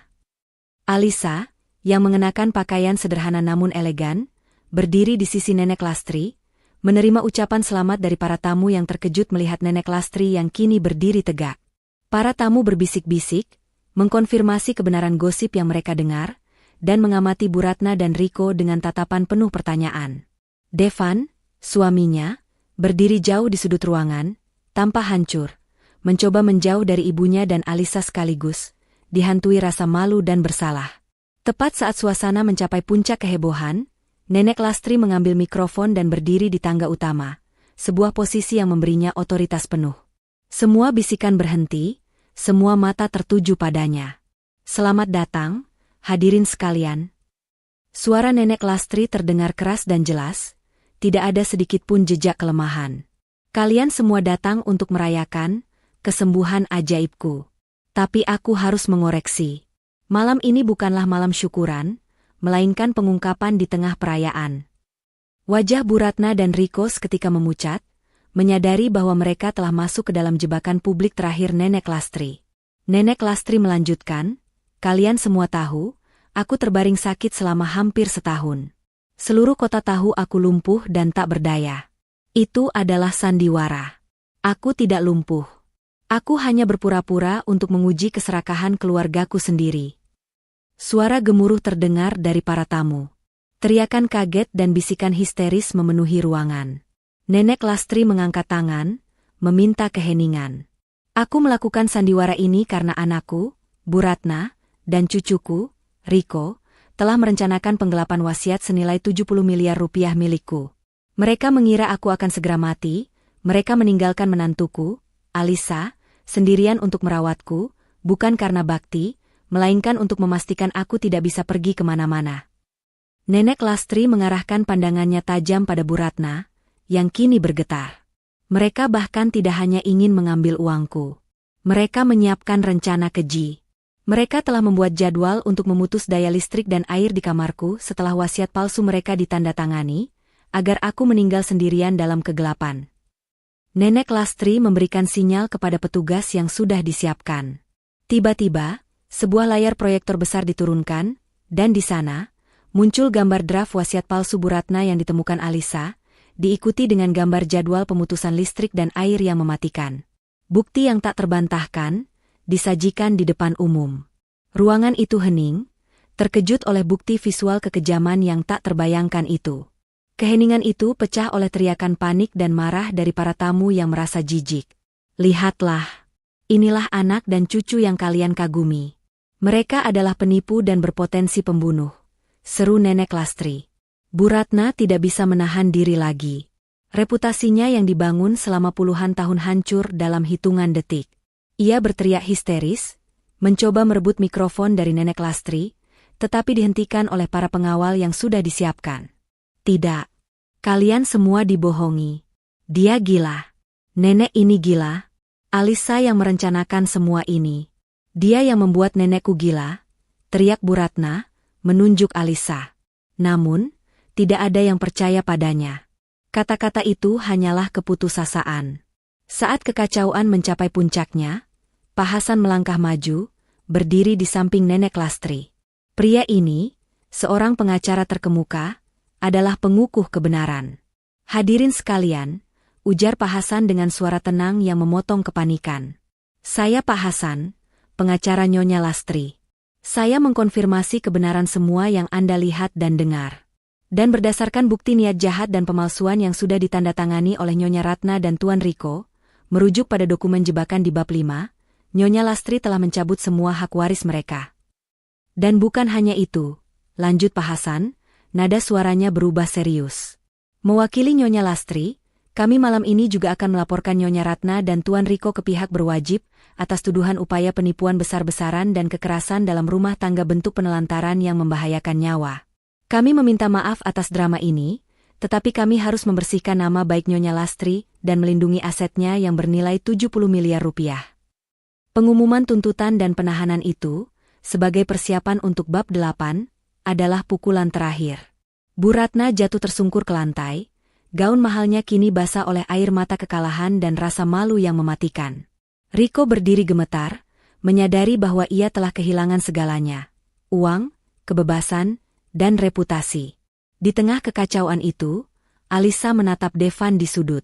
Mata Devan bertemu dengannya, penuh penyesalan, kini menyadari sepenuhnya betapa jahatnya keluarganya dan betapa luar biasanya istrinya. Alisa tersenyum tipis. Ia telah memenangkan pertempuran, bukan hanya untuk uang Nenek Lastri, tetapi untuk harga dirinya sendiri. Pengungkapan di tengah perayaan ini telah menjadi titik balik, menghancurkan musuhnya secara publik, dan menyiapkan mereka untuk konsekuensi hukum yang tak terhindarkan. Keramaian pesta yang semula dipenuhi kejutan dan bisikan histeris kini berubah menjadi suasana tegang yang mencekam. Hanya beberapa menit setelah Pak Hasan mengumumkan dimulainya tuntutan hukum, sirene mobil polisi terdengar melengking di luar gerbang, sebuah suara yang menandai dimulainya babak baru yang tak terhindarkan. Bu Ratna dan Riko yang tersungkur di lantai, tiba-tiba mendapatkan kembali kekuatan mereka, bukan untuk melawan kebenaran, melainkan untuk melancarkan serangan verbal terakhir. Bu Ratna melompat berdiri, wajahnya penuh air mata dan makian, mengarahkannya sepenuhnya kepada Alisa. Ini semua salahmu, kau wanita licik. Kau yang meracuni pikiran nenek. Kau yang ingin merebut semua kekayaan kami. Lihat saja, Alisa, aku akan keluar dari sini dan menghancurkanmu. Aku akan membuatmu menyesal telah lahir. Teriak Bu Ratna, suaranya serak karena dendam. Riko, di sampingnya, hanya bisa mengeluarkan erangan putus asa, menyadari bahwa ia telah kehilangan seluruh kemewahan yang selama ini ia nikmati, hanya karena keserakahan sesaat. Di tengah kekacauan itu, Nenek Lastri berdiri tegak, membiarkan semua teriakan itu menghantamnya tanpa sedikit pun kerutan di wajahnya. Alisa, yang selama ini selalu takut pada ancaman Bu Ratna, kini menatapnya dengan ketenangan dingin. Ia telah mencapai titik di mana ancaman Bu Ratna hanya terdengar seperti gonggongan anjing yang terikat. Devan sendiri berdiri mematung di sudut, menyaksikan ibunya berubah menjadi monster yang berteriak. Pintu terbuka, dan beberapa petugas kepolisian yang tegap masuk ke dalam ruangan. Kedatangan mereka yang tenang dan profesional menjadi kontras yang tajam dengan histeria Bu Ratna. Pak Hasan segera bergerak, menyambut para petugas itu dan memberikan instruksi dengan nada resmi dan tanpa emosi. Tuan-tuan, saya Pak Hasan, pengacara Nyonya Lastri. Kedua orang ini, Nyonya Ratna dan Tuan Riko, telah dituntut atas upaya penipuan besar-besaran yang melibatkan pemalsuan dokumen wasiat senilai 70 miliar rupiah, serta penelantaran yang membahayakan nyawa dengan rencana pemutusan utilitas dasar di kamar Nyonya Lastri. Jelas Pak Hasan, menyodorkan 2 buah dokumen kunci. Draft wasiat palsu yang ditemukan Alisa, dan dokumen umpan yang ditandatangani Bu Ratna, yang secara hukum mengikat mereka dalam jebakan pengakuan. Saat Pak Hasan menjelaskan bukti-bukti itu, Bu Ratna mencoba menyela, mencoba menyangkal, mencoba menyuap, tetapi suaranya diabaikan. Ia kini tidak lagi di hadapan menantu yang lemah, melainkan di hadapan hukum yang dingin dan tak terbantahkan. Riko, yang melihat ibunya diabaikan, menjerit histeris. Ia berlari ke arah Nenek Lastri, berlutut, dan memohon ampun, memohon agar nenek menarik tuntutan itu. Nenek, jangan lakukan ini. Aku berjanji akan berubah. Aku akan mengurus nenek dengan baik. Aku mohon, nenek, kasihanilah kami. Jangan penjarakan mama. Ratap Riko, tetapi Nenek Lastri hanya menatapnya tanpa ekspresi. Kau tidak memohon padaku, Riko. Kau memohon pada 70 miliar rupiah. Terlambat. Kau sudah memilih jalanmu. Balas Nenek Lastri, suaranya bagaikan es. Tuntutan itu resmi. Petugas polisi membacakan hak-hak mereka dengan tenang, dan kemudian, tibalah saat penahanan. Seorang petugas mendekati Bu Ratna, yang langsung meronta-ronta dengan gila. Jangan sentuh aku. Aku wanita terhormat. Aku tidak bersalah. Aku akan memanggil pengacaraku. Aku akan memenjarakan kalian semua, teriak Bu Ratna. Teriakan itu adalah teriakan kekalahan total. Teriakan seorang ratu yang baru saja dilucuti dari semua kekuasaan dan kemewahannya. Saat Bu Ratna dibawa keluar dari ruangan, matanya mencari Alisa, dan ia meludahkan kalimat terakhirnya yang penuh kebencian. Kau yang memulai ini, Alisa. Kau akan berakhir lebih buruk dariku. Ingat itu. Riko juga dibimbing keluar, ia hanya bisa menangis terisak-isak, memanggil nama ibunya. Pemandangan itu, Bu Ratna yang melawan dan Riko yang menangis seperti bayi, adalah penutup yang sempurna bagi sandiwara kejahatan mereka. Di balik pintu, suara sirene mobil polisi kembali meraung, membawa Bu Ratna dan Riko menuju sel yang akan menjadi tempat mereka merenungi keserakahan mereka yang tak terhingga. Ruangan besar itu kembali sunyi. Hanya tersisa Nenek Lastri, Alisa, Pak Hasan, dan Devan. Keheningan itu terasa berat. Tetapi ini adalah keheningan pembersihan, keheningan setelah badai berlalu. Pak Hasan menghela napas lega.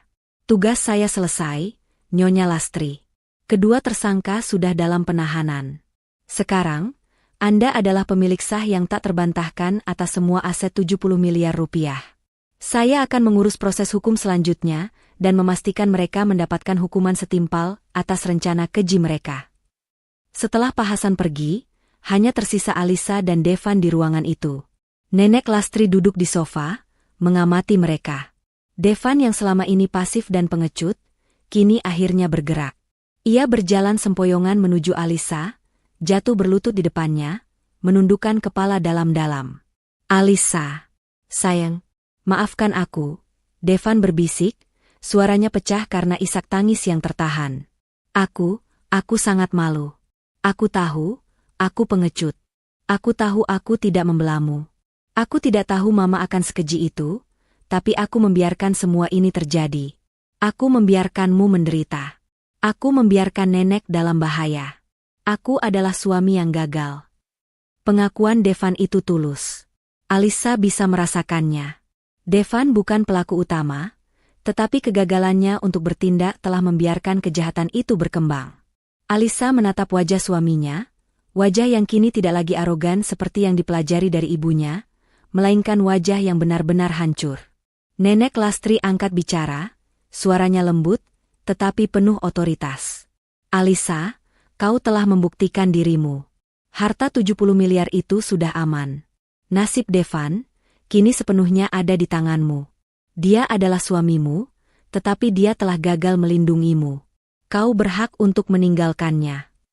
Alisa menarik napas dalam-dalam. Ia telah mendapatkan keadilan, ia telah memenangkan pertempuran melawan keluarga suaminya. Tapi kini, ia harus membuat keputusan tentang masa depannya dengan Devan. Ia berlutut, menyentuh bahu Devan. Bangun, Devan, kata Alisa, suaranya tidak lagi lemah, tetapi penuh kekuatan. Aku tidak bisa memaafkan semua yang kau lakukan dan tidak kau lakukan dalam semalam. Kau membiarkan ibumu menghancurkan kita. Aku tidak tahu apakah kita bisa kembali seperti dulu. Alisa menatap nenek Lastri. Ia tidak bisa melanjutkan hidup di rumah yang sama, di bawah bayangan kenangan buruk ini. Aku akan pergi, Devan. Aku butuh waktu. Kau harus membuktikan dirimu, bukan kepadaku, tapi kepada dirimu sendiri. Kau harus membangun hidupmu sendiri, tanpa bayangan ibumu, tanpa uang haram. Hanya dengan begitu, kita bisa bicara tentang kesempatan kedua. Alisa membuat keputusan tegas. Ia tidak menceraikan Devan saat itu juga, tetapi ia memberinya hukuman terberat, pemisahan, pengujian, dan tuntutan untuk berubah. Alisa membalikkan punggungnya, meninggalkan Devan yang tersungkur di lantai, dan berjalan keluar dari kamar, menuju kamar nenek Lastri. Pintu kamar Bu Ratna dan Riko kini disegel oleh garis polisi, sebuah simbol akhir kekuasaan mereka. Dengan Bu Ratna dan Riko ditahan, rumah itu kini terasa bersih. Alisa, ditemani nenek Lastri, mengambil satu langkah berani menuju kehidupan baru dan kesempatan kedua yang menunggunya. Pagi setelah penahanan Bu Ratna dan Riko, rumah besar itu terasa berbeda. Udara yang semula pengap dan mencekik kini terasa bersih, ringan, seolah racun kebencian dan keserakahan telah disedot keluar. Namun, Alisa tahu, ia tidak bisa tinggal di sana. Dinding-dinding rumah itu terlalu banyak menyimpan memori tentang penderitaan dan penindasan. Ia masuk ke kamar nenek Lastri, di mana nenek Lastri sudah menunggunya, berpakaian rapi, berseri-seri, sama sekali tidak tampak seperti wanita yang baru saja menjalankan sandiwara kelumpuhan yang melelahkan. Kita pergi, Alisa, ujar nenek Lastri, tatapannya penuh tekad. Kita tinggalkan semua kebusukan di sini. Rumah ini akan kusimpan sebagai aset, tetapi tidak akan pernah kita tinggali lagi. Nenek Lastri menatap Alisa dengan penuh kasih. Kau telah mempertaruhkan segalanya untukku. Kau membuktikan bahwa hati nurani jauh lebih berharga daripada kekayaan yang kotor. Warisan 70 miliar rupiah itu aman, dan aku berjanji, kau akan mendapatkan imbalan yang pantas. Tanpa menunda, nenek Lastri menghubungi Pak Hasan. Melalui serangkaian proses hukum yang cepat dan terstruktur, nenek Lastri membuat keputusan yang mengubah hidup Alisa selamanya.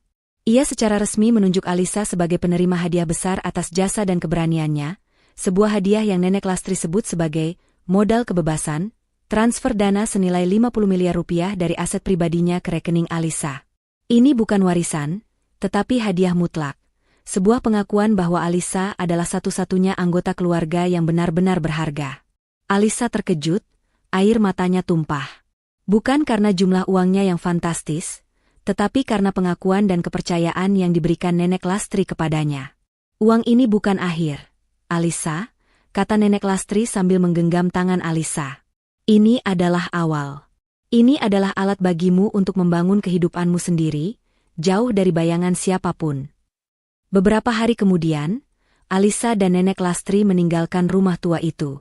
Devan hanya melihat kepergian mereka dari kejauhan. Alisa tidak mengucapkan sepatah kata pun, hanya meninggalkan surat singkat yang berisi tantangan. Buktikan dirimu. Mereka pindah ke sebuah rumah baru yang indah dan modern di kawasan yang tenang. Sebuah kontras yang mencolok dari rumah tua yang penuh intrik. Kehidupan baru Alisa dimulai dengan fondasi yang kuat. Kekayaan, kebebasan, dan sekutu yang tak tergantikan. Alisa tidak menyia-nyiakan kesempatan itu. Ia menggunakan sebagian besar modal dari Nenek Lastri untuk mendirikan bisnis konsultasi properti dan desain interiornya sendiri, bidang yang selalu ia impikan tetapi dilarang oleh Bu Ratna, karena dianggap tidak pantas bagi menantu, orang kaya. Di kantor barunya, Alisa bukan lagi menantu yang lemah. Ia adalah wanita mandiri, cerdas, dan penuh wibawa. Senyumnya kini adalah senyum yang tulus, bukan lagi senyum yang dipaksakan. Ia menemukan kebahagiaan sejati dalam pekerjaannya dan kebersamaan dengan Nenek Lastri, yang kini menjadi penasihat dan support sistem terbaiknya. Nenek Lastri, yang sudah pulih total, menikmati hidupnya yang damai, melihat kebahagiaan Alisa sebagai balasan terbaik atas pengorbanannya. Sementara itu, kehidupan Devan di rumah lama terasa seperti neraka. Ia ditinggalkan sendirian. Rumah besar itu kini terasa kosong dan dingin. Gema dari suara Bu Ratna yang kejam dan tangisan Riko yang manja selalu menghantuinya. Yang lebih buruk, ia kehilangan pekerjaannya di perusahaan keluarga Bu Ratna.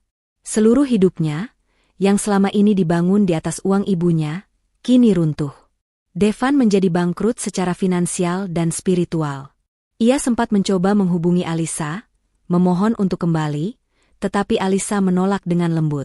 Alisa hanya mengulang tantangannya. Kesempatan kedua hanya akan datang jika Devan mampu berdiri tegak dengan kakinya sendiri, tanpa bantuan uang siapapun. Devan akhirnya menerima nasibnya. Ia menjual mobil mewah terakhirnya untuk membayar hutang-hutang kecil yang ditinggalkan ibunya, dan memutuskan untuk memulai dari bawah. Devan yang manja dan selalu hidup dalam kemewahan, kini bekerja serabutan. Ia bekerja sebagai pengemudi taksi online, kemudian menjadi pelayan di sebuah kedai kopi kecil. Pekerjaan itu melelahkan, gaji itu kecil, tetapi setiap rupiah yang ia dapatkan adalah miliknya sendiri, sebuah kemenangan kecil atas bayangan ibunya.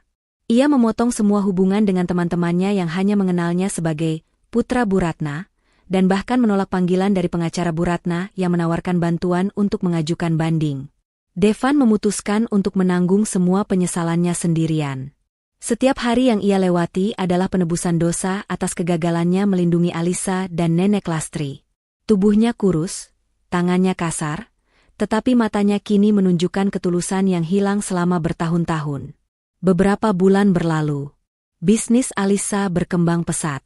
Ia menjadi wanita sukses, dihormati oleh rekan-rekannya. Suatu sore, saat ia sedang makan siang dengan Maya, sahabatnya, Maya menceritakan sesuatu. "Kau tahu, Lisa," kata Maya sambil menatap Alisa dengan penuh kekaguman. "Aku bertemu Devan beberapa hari lalu. Dia tidak terlihat seperti Devan yang dulu. Dia mengantarku dengan taksi online-nya. Dia tidak menyembunyikannya, Lisa. Dia bekerja keras, dia terlihat lelah, tapi dia juga terlihat tulus. Dia bertanya tentangmu, dia tidak meminta apa-apa, hanya bilang dia berharap kau bahagia." Mendengar cerita itu, hati Alisa bergetar. Dia tahu Maya tidak berbohong. Devan benar-benar menerima tantangannya. Dia benar-benar sedang membangun kembali dirinya. Alisa memutuskan untuk melakukan pengamatan diam-diam. Suatu malam, ia mengendarai mobilnya sendiri ke kedai kopi tempat Devan bekerja. Ia melihat Devan melayani pelanggan dengan senyum ramah, membersihkan meja, dan bekerja keras tanpa mengeluh. Ini adalah Devan yang baru, Devan yang sudah dicetak ulang oleh penyesalan. Kesempatan kedua itu terasa semakin dekat, tetapi Alisa tahu bahwa perubahan harus diuji lebih jauh. Ia harus memastikan Devan tidak hanya berubah karena terpaksa, tetapi karena ia benar-benar menemukan harga dirinya yang hilang. Tanpa mendekati Devan, Alisa meninggalkan amplop berisi surat di meja kasir kedai kopi itu, meminta pelayan untuk memberikannya kepada Devan. Surat itu hanya berisi beberapa kata, "Temui aku di kafe yang sama, hari Sabtu, pukul 3 sore. Datang sendiri. Alisa telah membuka pintu, tetapi kini, bola ada di tangan Devan. Pertemuan itu akan menjadi ujian terakhir. Kehidupan baru Alisa sudah stabil dan makmur. Sekarang, ia akan menguji apakah Devan pantas mendapatkan tempat di dalamnya. Kafe kecil tempat Alisa menunggu terasa hangat dan tenang. Sebuah kontras yang menyenangkan dari suasana tegang yang selalu ia rasakan di rumah lama. Tepat pukul 3 sore, ia melihatnya. Devan masuk, tidak lagi mengenakan pakaian bermerek yang ia kenakan di bawah bayangan ibunya, melainkan kemeja kasual yang sederhana, sedikit lusuh, dan tangannya terlihat kasar karena bekerja keras. Kerutan lelah di wajahnya terasa nyata, tetapi di matanya, kini ada ketenangan yang tulus, sebuah kerendahan hati yang belum pernah Alisa lihat sebelumnya. Devan mendekati mejanya, tidak berani duduk sebelum dipersilakan. Terima kasih sudah mau menemuiku, Alisa, suaranya serak. Ia tidak lagi memiliki nada arogansi seorang anak orang kaya. Duduk, Devan, kata Alisa, menatapnya lurus. Ia melihat kelelahan di wajah Devan, tetapi juga melihat perubahannya yang nyata. Aku melihat usahamu. Aku tahu kau benar-benar berjuang. Devan menghela napas, menundukkan kepala. Aku pantas mendapatkannya, Lisa. Sejak kau pergi, dan sejak Mama serta Riko ditahan, aku kehilangan segalanya. Tapi aku baru sadar, aku tidak pernah punya apa-apa. Semua milik Mama. Harga diriku, pekerjaanku, bahkan keberanianku untuk mencintaimu, semuanya milik Mama. Air mata menggenang di mata Devan. Aku tidak memohon kau kembali karena uang. Aku memohon kau kembali karena aku sadar. Kau adalah satu-satunya hal berharga yang kulepaskan karena kepengecutanku. Aku minta maaf, Alisa. Aku tidak akan pernah mengulangi kesalahan itu. Aku tidak butuh warisan 70 miliar itu. Aku hanya butuh diriku yang baru dan kesempatan untuk membuktikan bahwa aku bisa menjadi suami yang pantas untukmu. Kata-kata itu diucapkan oleh seorang Devan yang kini berdiri tanpa perlindungan kekayaan, menghantam hati Alisa. Ini adalah pengakuan yang sesungguhnya. Kesempatan kedua itu bukan lagi tentang uang, tetapi tentang karakter. Alisa tahu, ujian itu telah selesai. Devan yang lama telah mati, dan di depannya, ada seorang pria yang baru, yang harus ia bangun bersamanya. Kau berhasil, Devan, bisik Alisa, senyum tulus merekah di bibirnya. Kau membuktikan dirimu. Kita akan memulai dari awal. Tapi ingat, bukan dari sisa kekayaan keluarga lama. Kita akan mulai dari kerja keras dan rasa saling menghargai. Mereka berpelukan, sebuah pelukan yang penuh dengan penyesalan, penebusan, dan janji akan masa depan yang lebih baik. Alisa tidak kembali pada Devan yang dulu. Ia menerima Devan yang baru, Devan yang telah ditempa oleh kesengsaraan. Kini, nasib para antagonis harus diselesaikan. Beberapa minggu kemudian, Pak Hasan datang menemui Alisa dan Nenek Lastri di kantor baru Alisa. Pengacara itu membawa kabar akhir dari persidangan. Tuntutan sudah diputuskan, ujar Pak Hasan dengan nada datar.